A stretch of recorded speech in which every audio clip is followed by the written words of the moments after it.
These are some of the greatest gardens in Britain. From a ducal castle to a garden once lost in time. From a modern masterpiece to a plantsman's paradise. We've searched out the finest in the land. Each has its own unique story to tell. Oh, it's delightful. Join me, Carol Klein, on a journey through the 4 seasons. Woo! As I experience a year in their lives. Meet the people who look after them. This is the season which seems to be attached to my soul. This is my midlife crisis bit, really. Glimpse what goes on behind the scenes. Come on, share your secrets. Reflect on their magnificent designs and celebrate the plants that make each so special. As I look through these massive pinnacles of flower, I can see the pinnacles themselves. Serendipity. From up and down the land, these are great British gardens, waiting to be discovered. I'm really looking forward to it. Bet you are too.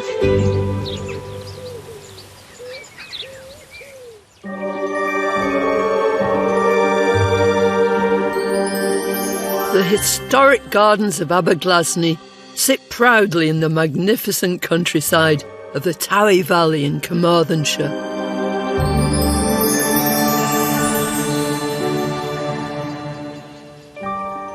A curious story lies behind its walls.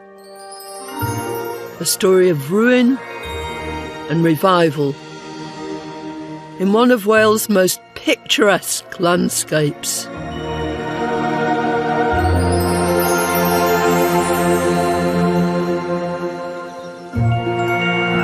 Aberglasney is a garden that brings mystery to the quiet valleys of West Wales.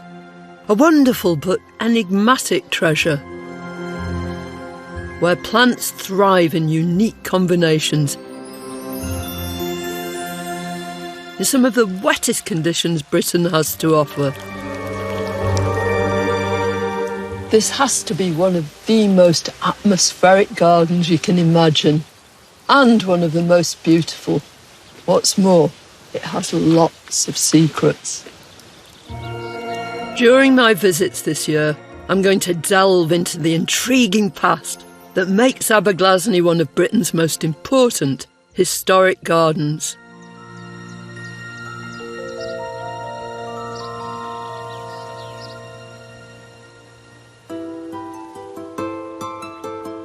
I've only visited Aberglasney one time before, but I didn't want to leave. It's such an intriguing garden, so unique. It's got stew ponds. It's got courtyard gardens. It's got wild woods and running water everywhere. But despite its age, it has this wonderful newness, this real life force that runs through it. You really feel that every bit of the garden is loved and cared for. And I think that's because today the garden is thriving under head gardener Joseph Atkin and his faithful companion Tiggy-Wig. Joseph's first ever student placement was here, and he was smitten from the off. After years of intrepidly travelling the world plant hunting, he was drawn back to the very garden that had become his inspiration. We're off on a tour, so I can pick Joseph's brains about what happened here. This is really a restoration, yet it feels as though, it's been here forever. Yeah, you're looking at something that was a complete and utter ruin. Everything you see, the parapet walk, the mansion behind you, the cloisters, they were actually filled in and you didn't know they were there. They were growing potatoes in here. And so it's... They were growing potatoes. Growing potatoes, yes. After 2 world wars, many historic estates in Britain went into decline. Aberglasney, like so many others, was eventually divided up and sold. Both house and garden fell into dramatic disrepair. But 25 years ago, when it was on the point of final collapse, the Aberglasney Restoration Trust was set up and began the massive task of rescuing it from the brink.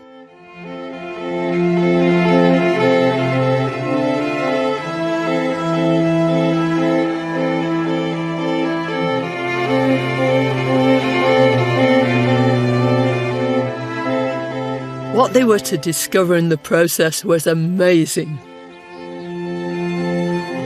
And nobody had any real idea what they were going to discover when they started. There were records of something good being here, Yeah. but nobody had any idea it would be anything this good. The significant thing with this piece of architecture is there are only 2 restored cloister gardens in the whole world. One's in Italy and one's here. So this is our only piece of this type of architecture. And So Wales leads the world. for this, yeah, even if we do grow potatoes on top of it. Known as the Cloister Garden, even today no one's really certain what it was.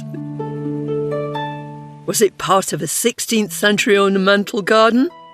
Or were its archways home to a tanner's yard, storerooms for wool, or even lime kilns?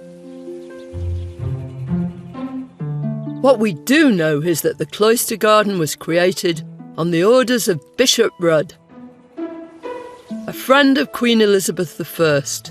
His tomb lies in the neighbouring church here. He may have been one of the first fashionable courtiers to use a garden to show off his wealth with this monastic-style garden. Such an unusual historic feature demands a lot of thought about how best to plant it up. You know, it's very symmetrical, isn't it? Definitely. It's lovely. To be honest, if there wasn't a plant in here, it would still look pretty spectacular. Elsewhere, Joseph has brought these historic relics back to life, using exquisite planting with year-round interest. To the south of the house, the upper walled garden was one of the first areas to be restored in 1999, followed by the kitchen garden, now bursting with edible delights. But it's the areas surrounding Aberglasney's mansion that hint at its historic past. There's a remarkable U-tunnel, the cloister garden, and the once-ruined back rooms of the house, now concealing an exotic secret. The gardens continue downwards via the ancient stew pond and the sunken garden before finally reaching the Jubilee Wood. One of the most dominant features in this Jubilee garden is this great stand of silver firs, Abies alba. They're enormous, they're huge. And of course, their roots spread out far and wide, which means that the soil underneath them is very thin and probably very acidic too because of these needles. So some of the plants around here are struggling a bit, but not this. This is Gaultheria procumbens. It's the most beautiful little evergreen. It loves the acid conditions here. It's dense evergreen cover and it's smothered in these lovely red berries too. This would be a brilliant idea if you've got similar conditions. Perhaps not under such a huge conifer, but under any conifer. My time at Aberglasney has only just begun, and I'm well and truly under its spell. But there's plenty more to discover.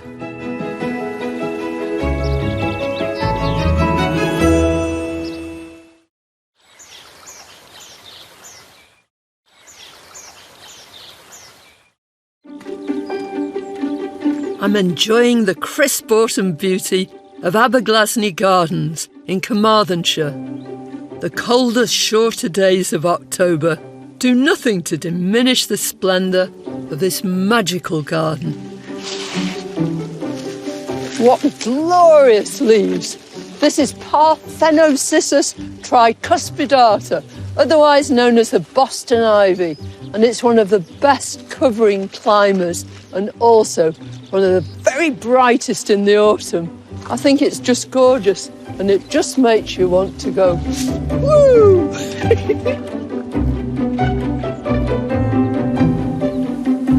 One of the tastiest areas here in the autumn is the bountiful kitchen garden.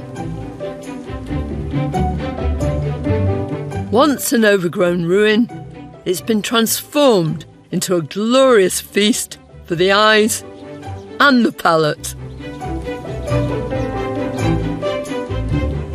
This is beautiful, isn't it? Asparagus, yeah. I mean, we get a very small asparagus crop every year, and we have got an unusual pest of the asparagus. Tiggy the dog bites the ends off it, which is not good. So she's got an expensive taste. Oh, always the expensive stuff. But what I love about asparagus, and I don't see any reason why you can't grow that in a border. No. It's as good as the grass. It's as good as anything else. It's beautiful, isn't it? And it stays upright too. And it's a really late, really honey yellow autumn colour. Well, yeah, look at that, changing now. Beautiful. Transformed, isn't it? And this lovely apple tree.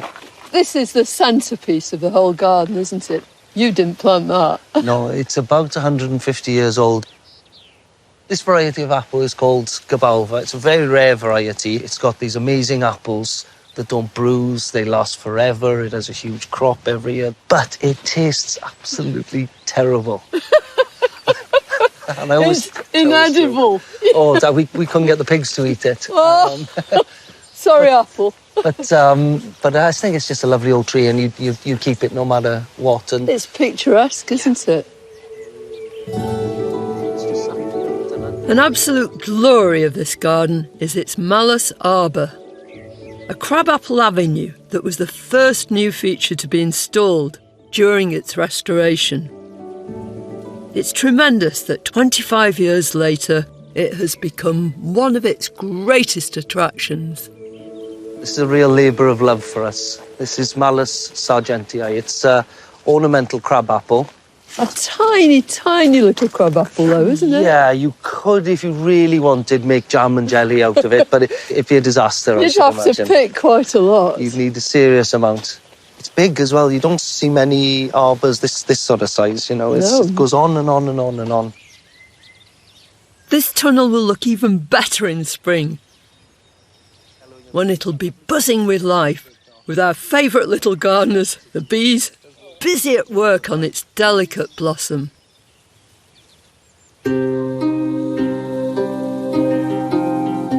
Everywhere you look in Aberglasney, there's wonderful autumn colour and the promise of new life in the form of seed pods in all shapes and sizes.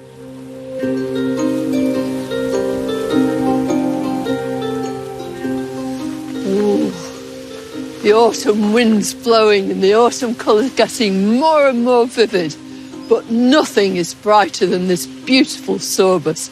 It's Sorbus commixta Olympic flame, very aptly named.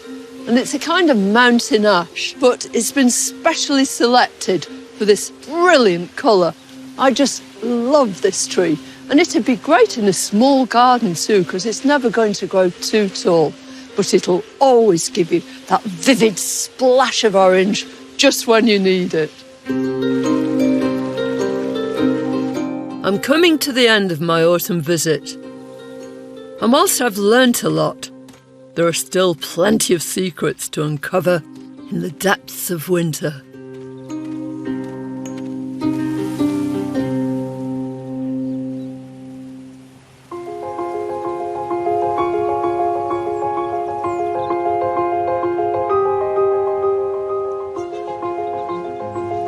I'm starting my winter visit to Aberglasney from the same place that all visitors do, the top of the garden, looking down across this great sweeping lawn to the house. But what a welcome from this host of golden daffodils.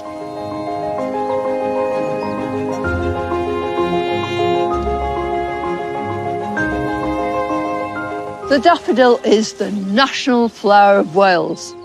And in recognition of its special significance, Joseph has planted lots and lots of them. There are literally thousands, great golden carpets.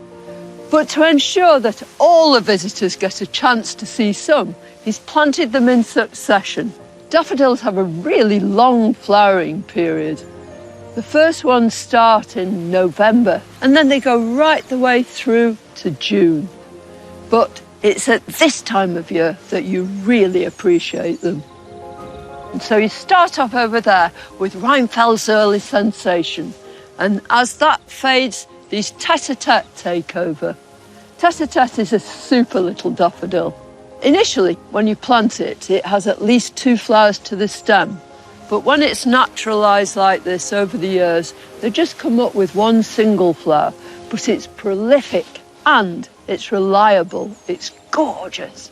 And then as they start to fade, February gold will take over, just continuing this lovely yellow celebration.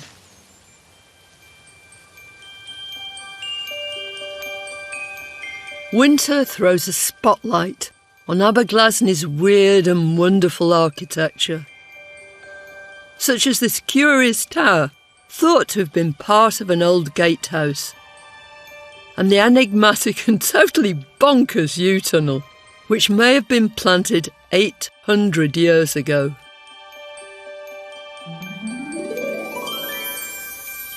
It's extraordinary. I've never seen anything like it. It is good, isn't it? Most tree avenues are planted on 2 sides. But here, the yews are planted on 1 side only. This unique tunnel was formed when each branch was later pulled over and fixed down, using a method called layering.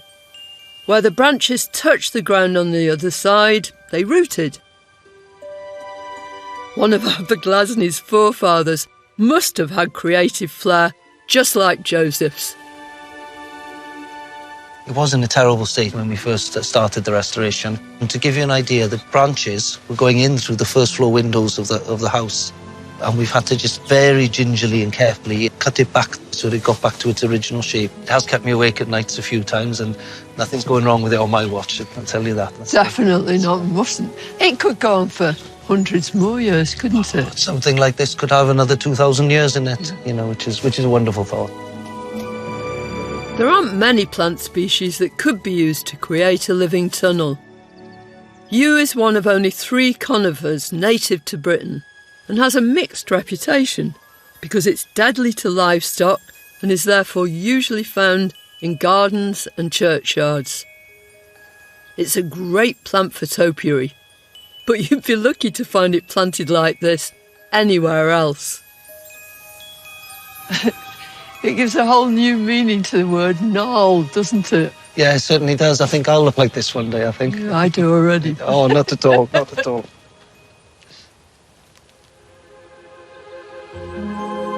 In the midst of this wet Welsh winter, another of Joseph's creations, a secret and cosy oasis, particularly appeals. When you approach the mansion from the front, you could be forgiven for thinking there's nothing strange about it. But in reality, it cloaks a mystery. Inside, at the rear, it hides something very unusual indeed. Oh, look at this. Isn't that just out of this world? This is the world's first and only nympharium. A glass atrium inspired by the Italian gardens of Nympha, where a ruined village was transformed into one of the most romantic gardens in the world. It's no wonder they had to create a new name for it. So the range of plants you can grow in here is just expanded, isn't it? Yeah, it's a wonderful advantage. Some of the tropical stuff like the strelitzia does really well in here, so it's great to have that addition to the garden. You can't help but be absorbed by the patchwork history of this place. Just to think, these kitchens were once a hive of activity.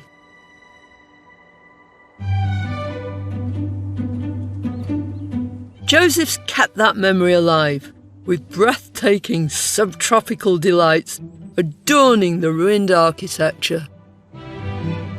This is our orchid kitchen. Oh, I've never seen anything like it. It's lovely. We have a lot of fun in here. And this wealth of orchids, aren't they just beautiful? Oh, I love the way you're growing them, almost like they would be in nature, aren't they? Kind of epiphytic, Yeah. meaning growing in trees. Growing in trees, yeah. It's the best way of growing the orchids because so many plants, you really want to see them at eye level or look up into them and Yeah. so on. And if you look around here, I think they all work. And if you look up on this wall here, where we grow them on the walls in these hessian sacks. It's exquisite. Isn't it lovely?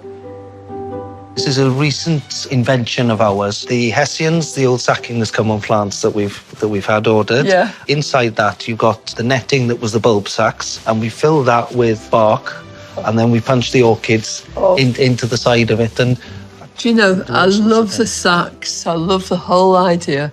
But the thing I really love is those orchids, aren't they beautiful? they're good, aren't they? Joseph's experimental side shines through in the nympharium. He's adventurous and daring. Not just a plantsman, he's also a showman. No doubt spring will reveal more of his inventive ideas.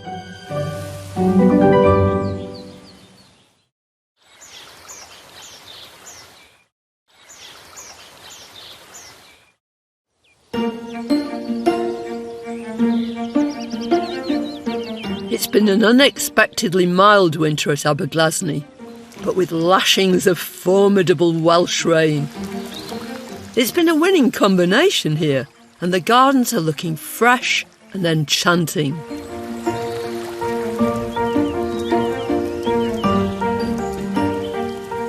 To be honest, I think spring in any garden would be my favourite time, really. Here, I think it's extra special because generally Welsh gardens with a higher rainfall and so on, they really do spring well. You know, everything just comes through so fresh. I love the spring planting and the way it blends harmoniously with the historic architecture.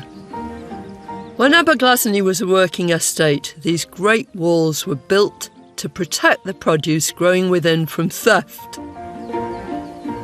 Today, they provide an ornamental backdrop, and their openings give glimpses of what lies in the areas beyond, enticing us to explore.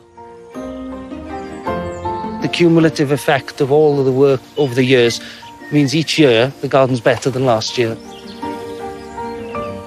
And yeah, I would say this year's the best it's ever been. But there's no time to rest on his laurels. Joseph's decided that now is the right time to dig up and move a gunnera.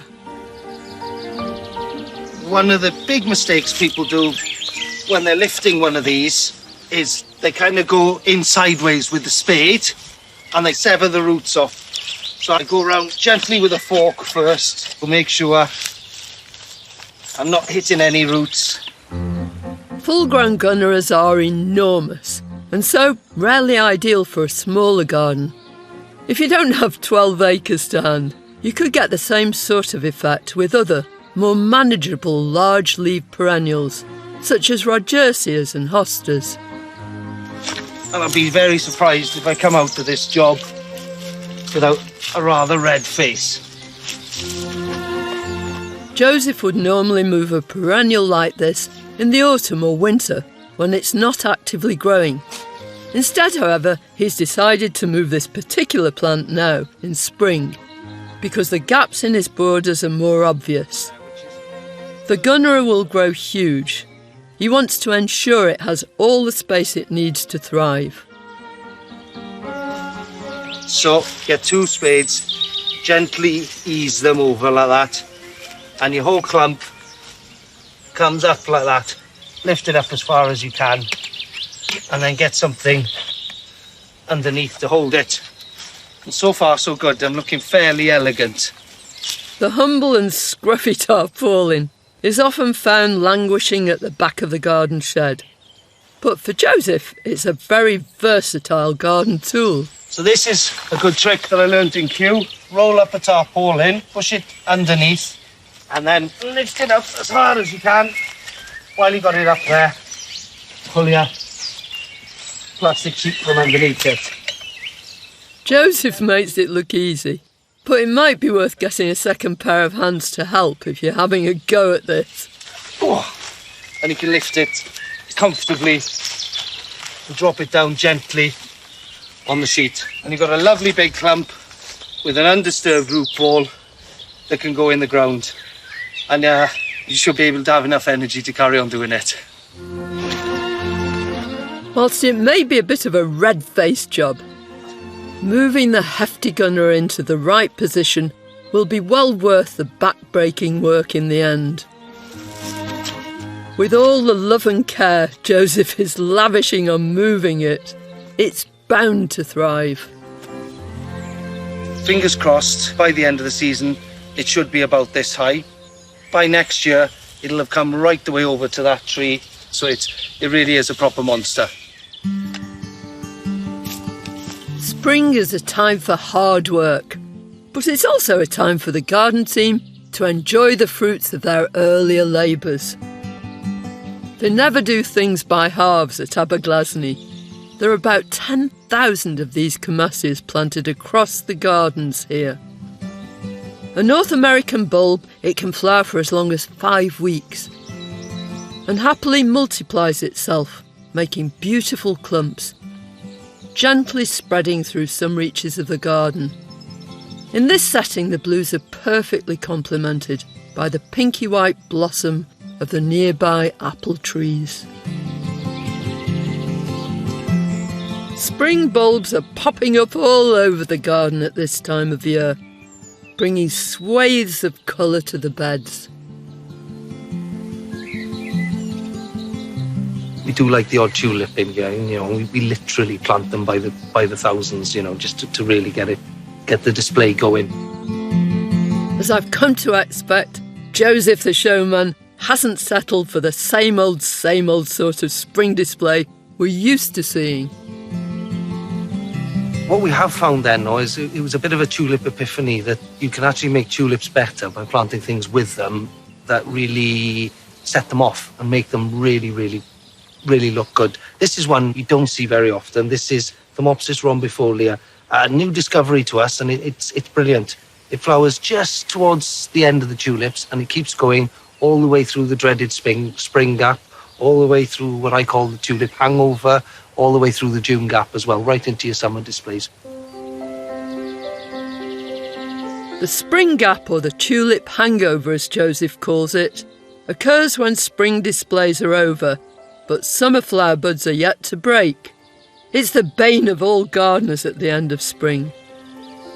But it's a particular problem when gardens are open to the public and need to be looking good every single day. Joseph has to be inventive to keep the beds looking busy and beautiful, week after week.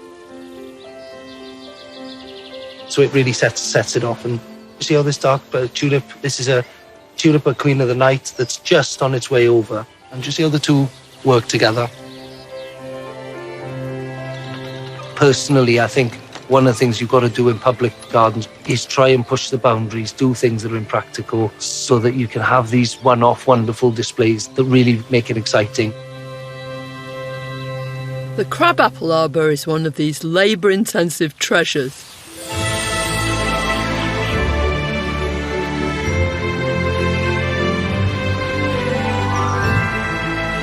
You can admire its structural beauty all year round. But it only flowers for 10 days a year. Blink and you could miss it. This plant is all about the flower. What we generally do is we very, very carefully prune it back to 3 to 5 buds, like you would with any apple tree, but we have to do it 3 or 4 times a year. So it's a real labour of love. It's absolutely heaving with bees. There's a wonderful scent coming off it, and it's just full of flowers. The crabapple blossom will soon be over. I can't wait to see what fascinating and beautiful treats Aberglasney has to offer up in the summer.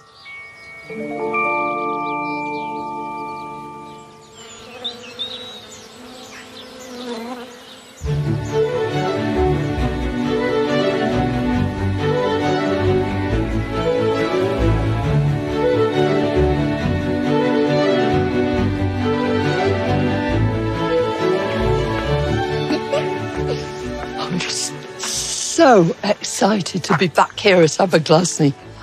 This garden has a real sense of mystery.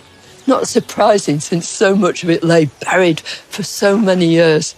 But over just a couple of decades, it's been transformed from an absolute neglected ruin into something incredibly beautiful. And now, at the height of summer, everywhere is bountiful, exuberant, explosive. It's wonderful.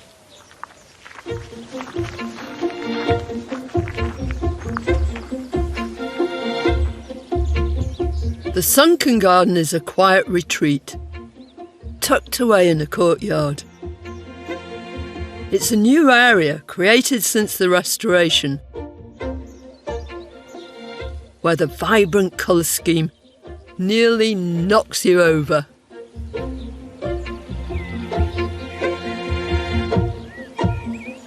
A famous gardener once talked about a good clash being better than 100 careful harmonies. I think this bed really proves the point. You've got colours here that you might not think initially of putting together, but they work so brilliantly. In the foreground, tumbling over the wall, is this great torrent of Geranium Patricia. These magenta flowers will be knocking around until late October, and it probably started flowering in June. It's a brilliant plant and very, very easy to grow. And then in the background, dominating the whole thing, this great explosion of Crocosmia lucifer. By far the best bright red, straightforward Crocosmia. It's just glorious. And then you've got a Kniphofia. That's Kniphofia Timothy, a red-hot poker. But it's not red-hot, it's sort of subtle coral. In fact, it's the quietest plant in this whole arrangement. And taken together, it's a fantastically daring combination which works perfectly. This floral delight is a perfect example of Joseph's exciting planting, successfully pairing colours many wouldn't even think of combining. There's another example of his gusto for pushing the boundaries, tucked away on a rise behind the house. So this is your summer meadow, and it just makes you smile. Oh yes, it's fantastic. So this actually is composed of annual sort of corn meadow plants. This meadow is very special. It's full of annual wildflowers which go through their entire life cycle in just 1 year. There are poppies, cornflowers, and the dazzling yellow is corn marigold. Yeah, this is what they call a cornfield meadow. Yeah. And each year we plough the ground to turn it right over, rotivate it, and then you've got to get everything just dead right as far as the weather conditions and the seed sowing. It's funny to think, isn't it, that all these things would have been considered weeds in cornfields and would have just grown willy-nilly anyway. Definitely, technically, you're looking at a big pile of weeds, and so I think that's the rebel in me loves that. You know, this is the weed garden, and it's one of the prettiest bits. Otherwise known as a cornfield meadow, it requires a lot of work each year. Although annuals are self-seeding, they need a helping hand to guarantee a good show. Once they've gone to seed, they have to be cut down, and the cuttings left on the ground for a few days. This gives the seeds a chance to drop onto the soil and start their 1-year cycle. Each year it's different. Yeah. I mean, every meadow evolves and so on, but some years, and if things haven't grown that well and we have to punch in with extra annuals, it's actually really, really good fun. Yeah. This particular year, we got it dead right, and you've actually got a very, I call it, professional looking meadow where it all sits A beautifully. professional meadow, I like that Professional meadow, concept. yeah. So, do you think there are any more mysteries to be uncovered? Not that we know of, and half of me hopes there isn't, but, you know, there'll always be something. Yeah, exactly. You never know what you're going to find. It's what makes life interesting. Aberglasney is full of treats and surprises. And I'm looking forward to seeing what's in store for me next.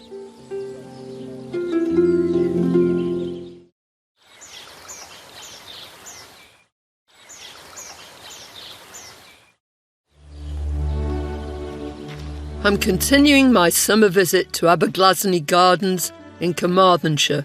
Today, it's hard to believe these magical gardens were almost lost in time. During my time here, I've come to expect the unexpected from head gardener Joseph. But his talent for experimental planting creates so many pleasant surprises. Way back in the spring, this whole bed was crammed full of brilliantly coloured tulips. Now, normally they'd be followed by some sort of formal bedding. You know, the kind of thing, the sort of thing you see in parks. Well, Joseph's broken all the rules. He's really gone for it, because in this bed he's employed a completely new and innovative idea. This is Ammi majus. The other is Ammi visnaga, taller, but with the same great umbels of fluffy, tiny white flowers. And he's married them with Gaura, this gorgeous plant, white again. And then, amongst all this dreaminess, just to wake you up, there are these splashes of purple, heliotrope, and little brilliant flashes of verbena. And woven right the way through the centre of everything is this soft, soft grass. It's Hordeum jubatum. Raised from seed, it's an annual, really, really easy and straightforward. I just think it's absolutely magical. It's easy to see the vision and flair that Joseph and his hard-working team have employed to bring this forgotten place back to life. The kitchen garden is no longer tied to the restraints of estate functionality, and under Joseph's guidance has become a richly ebullient heaven. I don't know about a veg garden, it's more like a tropical paradise. It's lovely. We've tried slightly different things, and one student said to me, these straight lines are a bit boring, should we try something else? And I thought, and we tried it. Yeah. And then we didn't have a vegetable to go next to a vegetable, so we put a flower, and everyone loved it. And we thought, let's mix everything up. And so it's been a slippery slope since then, and we've been trying all sorts of different things. And I don't think it's a slippery slope. It's definitely uphill, isn't it? Because it's just looking gorgeous. Today, the kitchen garden is a study in companion planting, the principle of putting together plants that mutually benefit each other. It's an inexact science, but there are lots of advantages to it. what you find is most vegetables or flowers will do something for the other one, you know, and it works really well. We haven't lost anything to pests or diseases. If you're starting off a crop of, I don't know, cabbages or something, you run a load of calendula through them. They act as ground cover, save you the weeding job. And then over time, you get those lovely rosettes with the orange flowers next to them. And so, and the two complement each other visually as well as doing each other good. And it's fabulous because it gives people lots of ideas for their own gardens, because even though you might not be able to do anything on this scale, just that whole concept of mixing those ornamentals with stuff you can eat is just fabulous. For definite. There are so many ideas for companion planting. Plant a crabapple tree and you'll attract birds, eager for its fruit, who'll also prey on the slugs that munch your tender salads. And if you position those fast-growing salad crops next to slower-growing veggies, the ground cover they provide could help reduce that endless weeding. It's not just for educating the public, is it? You've got loads of students working here too who learn Yeah, we've got brilliant students. We've been doing it for a long time. Some of them even stay with us. Weren't you a student here once too? Yes, I was a student at Aberglasney 10 years ago or so. No, more than that. More like 20 years ago, sorry. Time flies when you're having fun. Definitely. For me, there's some kind of touch of magic to this place. I've never really understood what it is. Maybe it's because it was the first place I ever worked at. Maybe it's just the fact that you've got this really rich soil and everything's got this sort of verdant splendour to it, you know, and it's all got a will to live, hasn't it? Definitely. No, it hasn't. It's got a joie de vivre. Joie de vivre, definitely.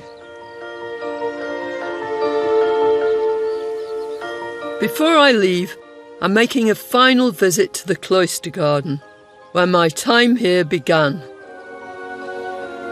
There are all sorts of allusions to the Elizabethan past of this, none more so than this lovely plant. Everybody will recognise this. It's honeysuckle. It's a native climber here, and it has the most beautiful scent. Even now, it's scented, but you wait. As dusk descends, this scent will absolutely exude all around the place. And that's because it's grown up, it's evolved with the creatures which pollinate it, which are moths.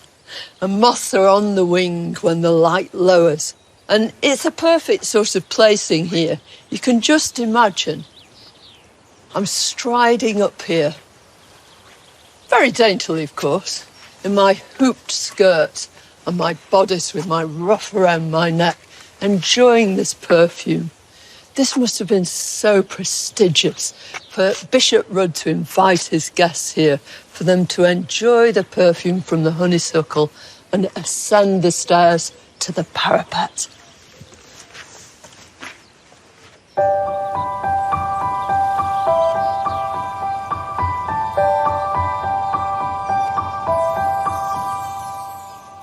It's inconceivable that a garden of such historic importance could almost have vanished completely without trace.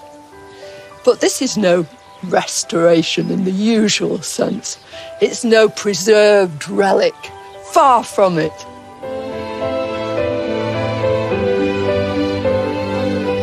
We don't want to be stuck in time. We don't want to be static. I mean, originally we were called A Garden Lost in Time. Now we're sort of working on the idea when we are no longer lost in time, we're moving with it. In Joseph's hands, these gardens are a place for today and for the future. The whole effect is of a place of singular character, magical, mysterious and beautiful. That's what makes Aberglasney a great British garden.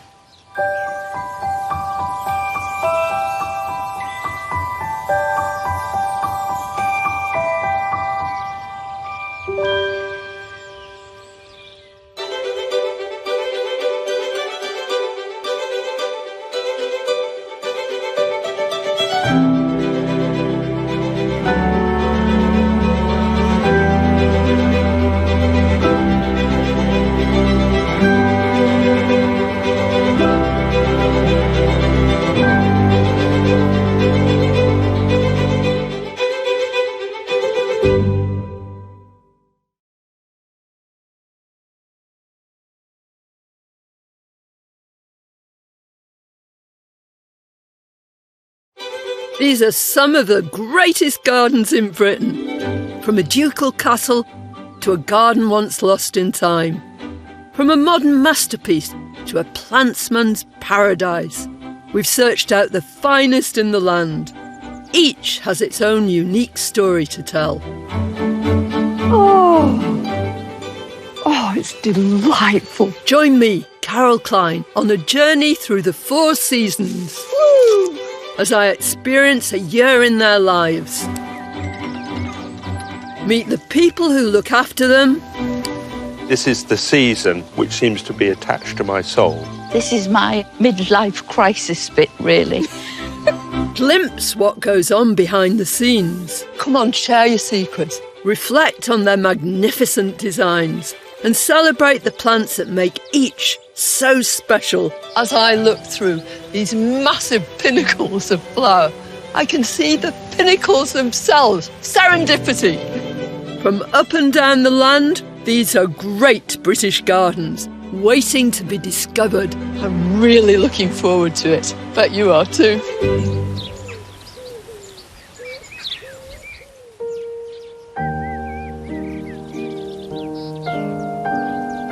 This is the garden of Graham and Lucy Goff, near the pretty Sussex town of Lewes. Seamlessly in harmony with its South Downs setting, this is a place where plants appear to run wild.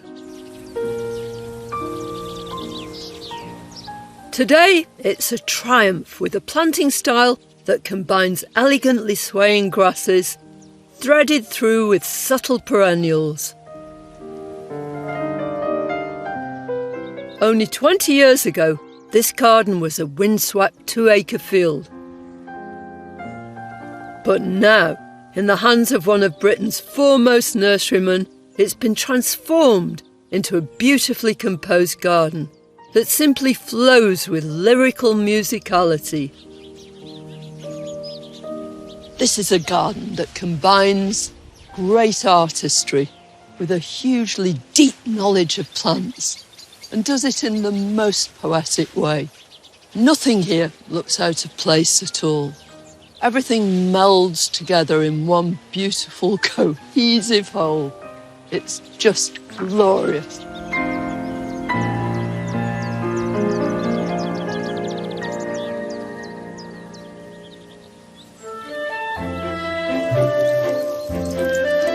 This garden is Graham's living laboratory, a place where he experiments with plants for his nursery, Marchant's Hardy Plants. Graham has a naturalistic way of planting, which combines perennials and grasses teeming with wildlife and working in total harmony with nature. Graham is a plantsman par extraordinaire, but he combines this sort of robustness, you know, he's practical, he does everything, with this wonderful sensibility where he places things in exactly the right place. You feel as though they've been growing there forever. I've known him for almost 30 years, and I've visited the garden several times. But I can't wait to get to know it throughout the year. And there's no better time to start exploring the garden than on an autumn day.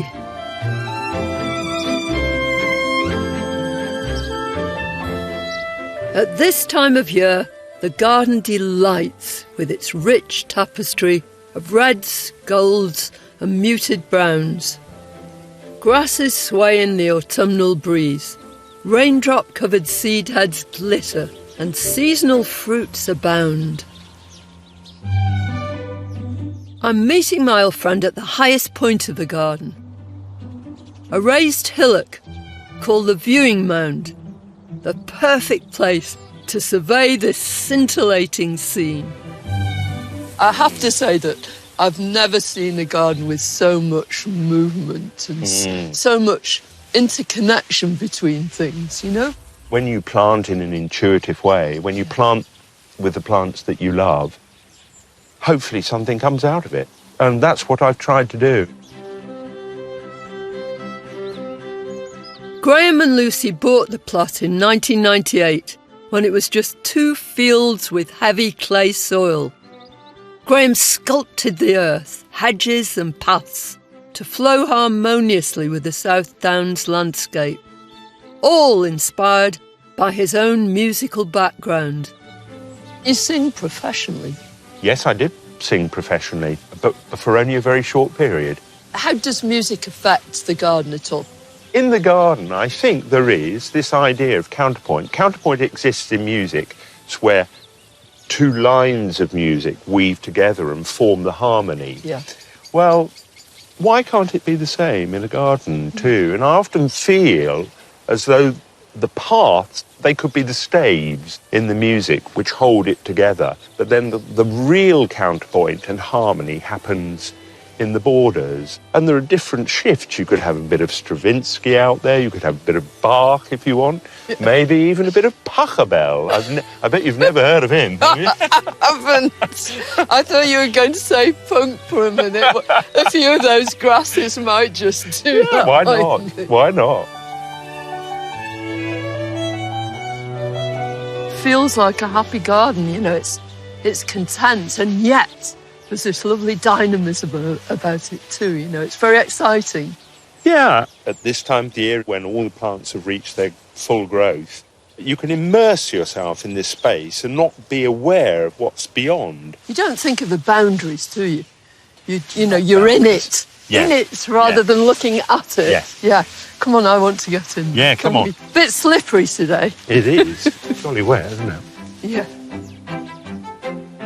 Below the viewing mound, we come to the epicentre of the garden, packed with perennials and giant grasses, all woven together to create a full-on, immersive experience.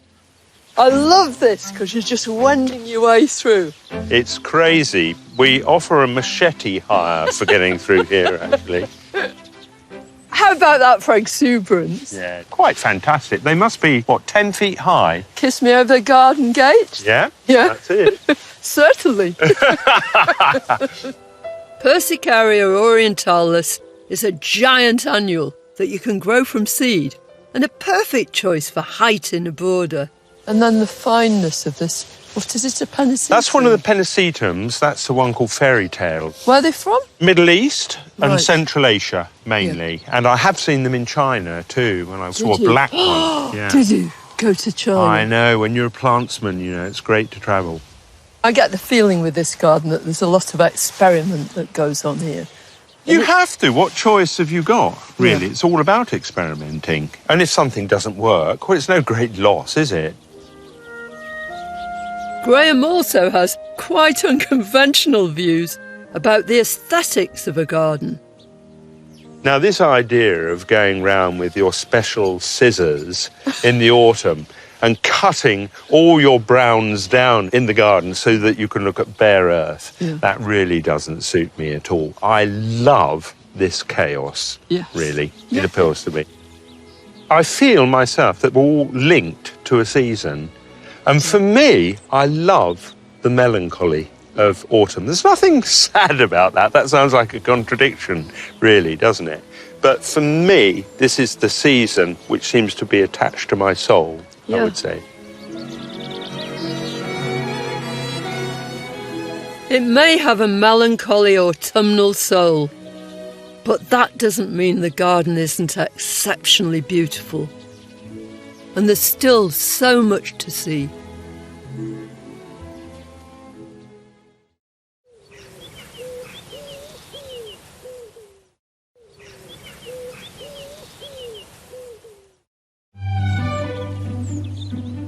I'm at Marchant's Garden. Its relatively modest 2 acres is still easy to get lost in. With its blurred boundaries, interlocking areas, and the cleverness of the softly curving paths that lead you around the densely packed space. Close to the house is the business end, the nursery and its propagation areas. On the other side of the garden are several distinct features, including the eye bed, defined by a C-shaped hedge, and a larger garden room called the spring garden. The rest of the space is subtly delineated by mown grass paths and delightfully wonky, topiarised hedges and features. The viewing mound at the centre provides a raised point from which to gaze out over the billowing beds and borders below, as well as the 5 different meadow areas, including the orchard meadow further down the garden. This place is special in so many ways. Graham considers many elements when he's choosing his plants. And I found a wonderful perennial that combines rich colour with great structure. What a perfect autumnal cameo. This centrepiece is Hedychium spicatum. It's a ginger lily, but at the moment, all its flowers have turned to fruit, these great big red fruits, and the leaves too are tinged in yellow. And then in the background are miscanthus, blowing in the wind and really making the picture so autumnal. Nothing says autumn better. There's an absolute wealth of grasses here, and Graham knows them all intimately. And what's so wonderful is he combines them so beautifully, so you get not just differences in colour and form, but also in texture.